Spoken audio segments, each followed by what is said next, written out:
स्वागत है आपका मेरी वीडियो में। आज हम करेंगे 2024 के जो बाकी बचे हुए क्वेश्चंस थे, हम उनको पूरा कर लेते हैं। चलिए अगले प्रश्न पे आते हैं। यूनिवर्सिटी हिस्ट्री ऑफ म्यूजिक किसकी पुस्तक है दोस्तों? ये है एम एस टैगोर जी की पुस्तक। और अगले क्वेश्चन पे आते हैं। धमार ताल के विभाग को पहचानिए। धमार ताल के विभाग को पहचानना है, कौन से धमार ताल के विभाग है। तो अगर हमने धमार ताल पढ़ी होगी तो ये उसमें धमार ताल के 5, 2, 3, 4 ये उसके विभाग हो जाएंगे। अगला प्रश्न है विषमपदी ताल की पहचान करनी है। जो सबसे बड़ी ताल कौन सी है? 3 ताल, दादरा है, कैरवा है, जप ताल है। तो इसमें इनमें से सबसे बड़ी ताल कौन सी हो जाएगी? तो 3 ताल हो जाएगी। अगले प्रश्न पे आते हैं। ग्रामीण स्वर से क्या तात्पर्य है? ग्रामीण स्वर क्या होता है? ग्राम का पहला स्वर ग्रामीण स्वर, इसका ए उत्तर सही हो जाएगा। अगले प्रश्न पे आते हैं। अगला है संगीत परिजात किस शताब्दी की रचना है? तो वो है 17वीं शताब्दी की। और किसने लिखा है इसको? पंडित ओबल जी ने। अगले क्वेश्चन पे आते हैं। राग वृंदावनी सारंग की जाति क्या है? राग वृंदावनी सारंग की जाति पूछिए दोस्तों। राग वृंदावनी सारंग की जाति क्या हो जाएगी? औड़व औड़व। ठीक है। तो इसका जो थाट है वो है काफ़ी, और इसमें जो वादी है वो है रे, और संवादी है पा, और गायन समय इसका दोपहर का। अगले प्रश्न पे आते हैं दोस्तों। पंडित निखिल बनर्जी कौन सा वाद्य बजाते थे? कौन सा बजाते थे? सरोद, तबला, बांसुरी, सितार। तो वो सितार वाद्य बजाते थे।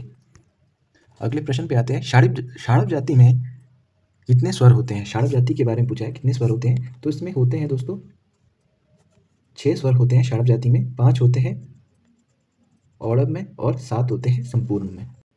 स्वर मेल कलानिधि के प्रथम प्रकरण के बारे में बताना है। प्रथम कौन सा था? उपदात। और दूसरा कौन सा था? स्वर था। तीसरा था वीणा, और चौथा था मेल, और पांचवा था राग। ठीक है, राग प्रकरण थे। तो अगले प्रश्न पे आते हैं दोस्तों। अगला प्रश्न हो जाएगा 60वां। पंडित विष्णु नारायण भातखंडे का जन्म किस वर्ष हुआ था? किस वर्ष हुआ था? ये हुआ था 1860 में, 10 अगस्त 1860 बालकेश्वर नामक स्थान पे। अगला प्रश्न है। राग पूर्या धनिश्री में ऋषभ स्वर को किस अवस्था में रखा गया था? मतलब रखते हैं।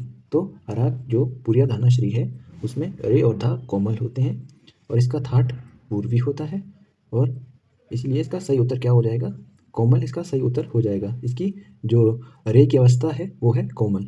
अगले प्रश्न पे आते हैं। ये कुछ नोट्स दिए गए हैं। रे गा रे। ठीक है, इस समुदाय को किस राग का है? ये समुदाय किस राग का है?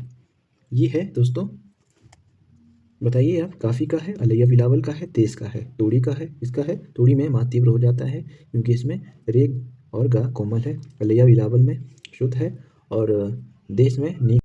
अगला प्रश्न है। पंडित वेंकट मुखी द्वारा कितने मेलकर्ता बताए गए हैं? तो कितने बताए गए हैं आपको पता होगा? 72 बताए गए हैं। इसी इसका सही उत्तर हो जाएगा। अगला प्रश्न है दोस्तों। उस्ताद फैयज़ खां का जन्म किस वर्ष हुआ था? उस्ताद फैयज़ खां का जन्म किस वर्ष हुआ था? 1888 में उस्ताद फैज़ खां का जन्म हुआ था। राग मालकोस में, अगला प्रश्न है। राग मालकोस में कौन से स्वर वर्जित हैं? देखिए दोस्तों, मालकोस में कौन कौन से स्वर लगते हैं? मा सा इसका वादी संवादी है, मा इसका वादी है, और सा संवादी है। इसका जो थाट है वो भैरवी हो जाएगा। जो इसके वर्जित स्वर है वो है रे और पा, और इसका जो गायन समय है वो है रात्रि का तीसरा पहर। अगले प्रश्न पे आते हैं। संगीत रत्नाकर में वाग्यकार के कितने गुण की चर्चा है? कितने हैं? तो है 28 गुण की चर्चा उसमें है।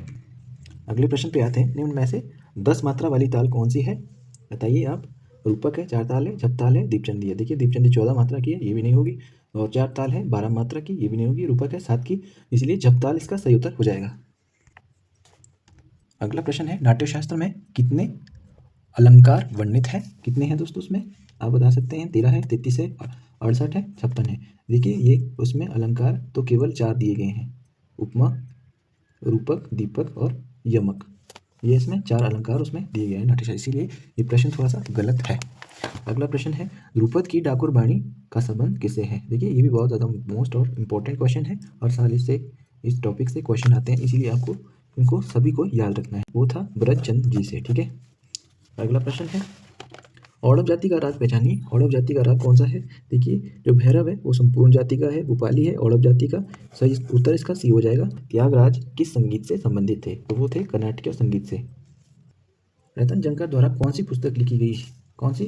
तान संग्रह इनके द्वारा पुस्तक लिखी। अगला प्रश्न है। राग पूर्या कल्याण किस थाट से है? वो है मारवा थाट से। इसका सही उत्तर ये हो, ये पहचानना है आपको। अगला प्रश्न है। निम्न में से कौन सा थाट नहीं है? थाट कौन सा नहीं है? तोड़ी नहीं है, भैरवी, तोड़ी भी थाट है, भैरवी भी थाट है, पूरिया क्या एक थाट है? नहीं है। मारवा क्या एक थाट है? मारवा भी एक थाट है, इसीलिए इसका सही उत्तर हो जाएगा पूरिया। अगले प्रश्न पे आते हैं। निम्न में से किस ताल में प्रथम मात्रा पर खाली होती है? किस पे होती है? दीपचंदी पे नहीं होती है, दादरा पे नहीं होती है, जपताल पे नहीं होती है। रूपक को माना गया है इसमें प्रथम ताल पर खाली होती है, सॉरी प्रथम मात्रा में खाली होती है, इसलिए इसका सही उत्तर हो जाएगा डी। ये अगला प्रश्न आया है। आफ्ताब-ए मौसिकी के नाम से किस कलाकार को जाना जाता है? तो अब्दुल करीम खां, तानसेन, बड़े गुलाम अली खां, ये नहीं हो जाएगा, तो इसलिए इसका सही उत्तर हो जाएगा फैज़ खान जी को आफ्ताब-ए-मौसिकी के नाम से जाना जाता है। अगला प्रश्न है दोस्तों, राग में सबसे ज़्यादा प्रमुख स्वर को क्या कहते हैं? इसको क्या कहते हैं? वादी कहते हैं। अगला प्रश्न है, सितार में मुख्य तारों की कितनी संख्या होती है? तो उसमें कितनी होती है? 7। अगला प्रश्न है, निम्न में से किस राग में गावनी स्वर का कोमल प्रयोग किया जाता है? यमन, हमीर, छानट, बागेश्री, तो इसका सही उत्तर हो जाएगा बागेश्री। अगला प्रश्न है, वैदिक संगीत में स्वर के लिए क्या शब्द था? तो उस टाइम क्या था? यम, स्वर, सुर, सम, तो उस टाइम यम स्वर के लिए शब्द सही था, इसलिए इसका ए उत्तर सही हो जाएगा। अगला प्रश्न है, निम्न में से वाद्यों में कौन सा वाद्य मिजराब से बजाया जाता है? निम्न वाद्यों में से कौन सा वाद्य मिजराब से बजाया जाता है? शहनाई, तानपुरा, सितार, तबला, तो उसका सही उत्तर क्या हो जाएगा? सी, सितार। अगला प्रश्न है, नाट्यशास्त्र में वाद्य वृंद के लिए कौन सा शब्द प्रयोग किया गया है? नाट्यशास्त्र में वाद्य वृंद के लिए कौन सा शब्द प्रयोग किया गया है? तो वो है कुतुब। अगला प्रश्न है, निम्न में से किस ताल में 12 मात्राएं होती है? 3 ताल में 16 होती है, सूल ताल में कितनी होती है? सूल ताल में आप बताइए। एक ताल में 12 होती है, तिलवाड़ा में 16 होती है, इसका सही उत्तर हो जाएगा दोस्तों एक ताल।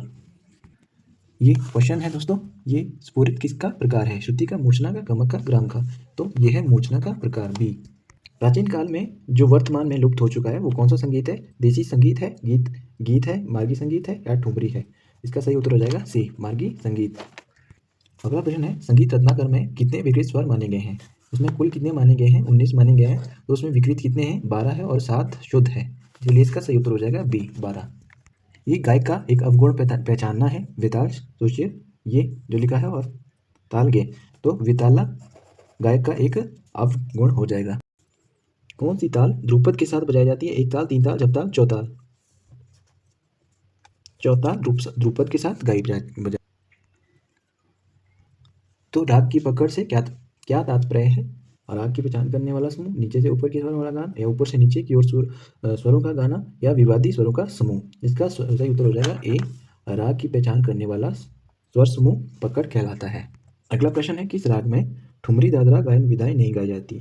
देखिए, काफी, खमाज, मारवा या पहाड़ी। काफी, खमाज और पहाड़ी ये चंचल प्रकृति के राग है, इसमें गाई बजाई जाती है। किसमें नहीं गाई बजाई जाती? ये मारवा में।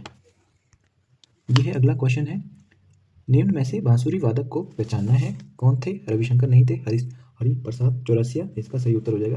असावरी थाट के रागों की जोड़ी कौन सी है? दरबारी, जौनपुरी, भोपाली, देशकर, बिलावल बिहाग, भीमप्लासी, बागेश्री, इसका सही उत्तर हो जाएगा दरबारी और जौनपुरी। यह निम्न में से किस कलाकार को भारत रत्न पुरस्कार से सुशोभित किया गया है? स्वामी हरिदास, तानसेन, रविशंकर, विलायत खां, इसका सही उत्तर हो जाएगा सी, रविशंकर जी को 1999 में संगीत भारत रत्न संगीत के लिए दिया गया था। समान मात्रा वाली ताल जोड़ी कौन सी है? रूपक, तीव्रा, सुताल, एकताल, धमाल, दादरा, चौताल, तीन ताल। रूपक और तीव्रा, ये इसका सही उत्तर हो जाएगा। कितनी मात्रा की होती है ये 7 मात्रा की होती है। अगला प्रश्न है, संधि प्रकाश का समय क्या माना जाता है? तो वो 4 से 7 माना जाता है। अगला प्रश्न है, तानसेन की गायन शैली क्या थी? तो वो ध्रुपद थी। अगला प्रश्न है, जिस शैली में राग में के वादी, संवादी, गायन, समय आदि तत्वों का प्रयोग साहित्य के रूप में हो, वो गायन शैली क्या है? वह है लक्षण गीत। अगला प्रश्न है, ध्वनि के ऊंचे एवं नीचेपन हेतु कौन सा शब्द प्रयोग किया जाता है? तो वो है तालता। ठीक है दोस्तों, मिलते हैं अगले वीडियो में। अगले वीडियो में मैं 2025 का क्वेश्चन पेपर आपके लिए लाऊंगा, और तब तक के लिए बाय बाय।